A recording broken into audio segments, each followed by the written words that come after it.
beautiful, beautiful people. I was thinking about some stuff just a moment ago, just sitting in a meditation, and that word came through to me, get. And I think it's a pretty cool word. I think it's very powerful.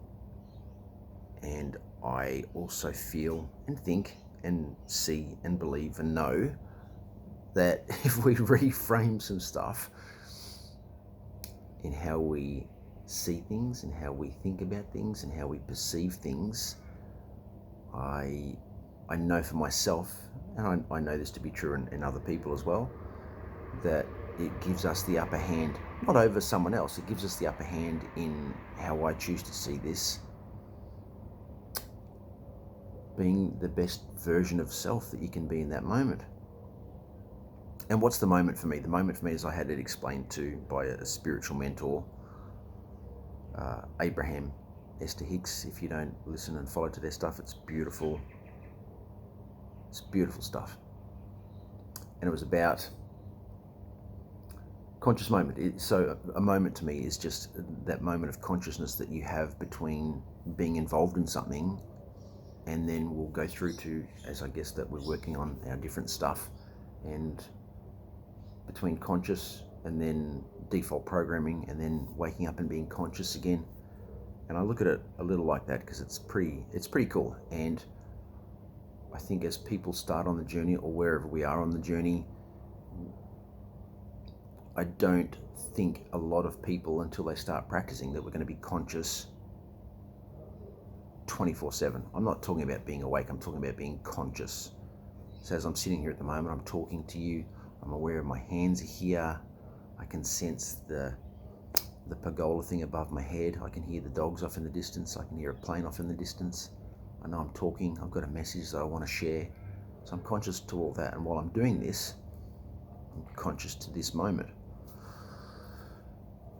And the word I want to share within that is that word get. It's not like, what am I getting? It's not about that. For me, it's looking at it like, who do I get to be in this moment? Do I get to be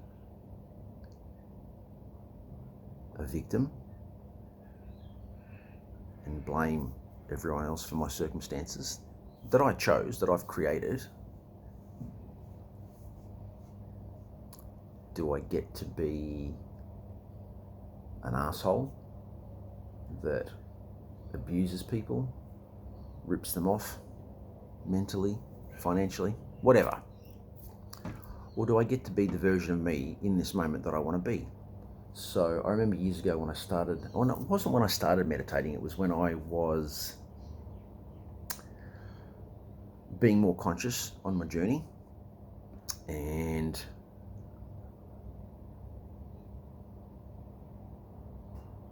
I guess just realizing the small amount of power that I had. Not power over people, my power, your power. Everyone's got, our infinite brilliant potential is just that. It's very empowering and powerful, how I see it. But I get to be the version of me that I choose to be in this moment. So I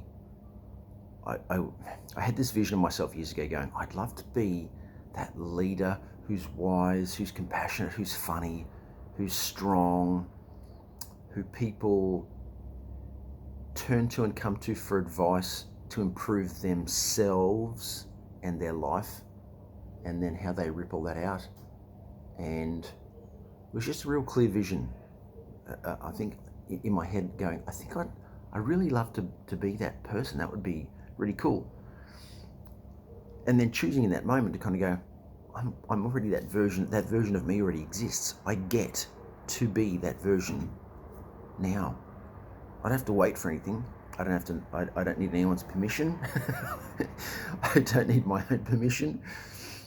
I don't have to wait for all the dots to align. I don't have to wait for somebody to tell me it's okay. Everything's available now. I get to be that version of me that I want to be now. Will it take practice because I've been so used to being this version or identity I've told myself, and then I have to work on this version? It's going to take a little bit of practice. It's going to take getting those feelings in my body, getting the neural pathways locked in, firing and wiring, all that sort of stuff in the brain. And it's going to take a bit of practice between going from one to the next. The more conscious I'm going to be of that, the better it's going to be for me, and the better I get to be me. So get's a pretty cool word. I like that. So are you getting to be that version of you that you want to be? Or are you stuck in some bullshit victim mentality? We all do. We all do. But that's that thing of staying unconscious, or then choosing, because you get to choose. You get to choose. We've also been brought up in a system where the system on the planet is very much, and you don't have to believe this, I don't really care if you do or you don't, this is how I see it, and I know this to be true. However, I'm also choosing not to kind of live in it and now deconstruct the programming. And I've been doing this for quite a while. And there's always work to do. And I'm not looking at it kind of going, oh, there's always work to do. I'm kind of going, cool, there's work to do. That means I get to be conscious right now, and I also get to work on a new version of me as I'm working through my stuff and shedding layers and doing the internal work and breaking down old paradigms and beliefs and thoughts and patterns and behaviors that I know don't serve me anymore. And the more conscious I get to be, then I get to then choose, I want to be this other version of me now. And then I just practice that. And, that comes into, I guess, the quantum sciences and mechanics as well, like attracts like. And it takes practice. And again, it's like, I guess, if we're going to the gym, it's probably the easiest way to explain that. If you want to change the look of your body, going and doing one cardio session, or one pump class, or one, 3 or 4 HIIT sessions, it's not really going to do shit at the end of the day. Will it have an effect on your body? Of course it will. Will you see the changes straight away? Highly, highly unlikely. You might feel pretty good, and you might actually feel a little bit sore. It's going to take a little bit of progression, because it's progression that's got you to where you were, and it's going to take progression and some processes to get you then out of that to another version of you.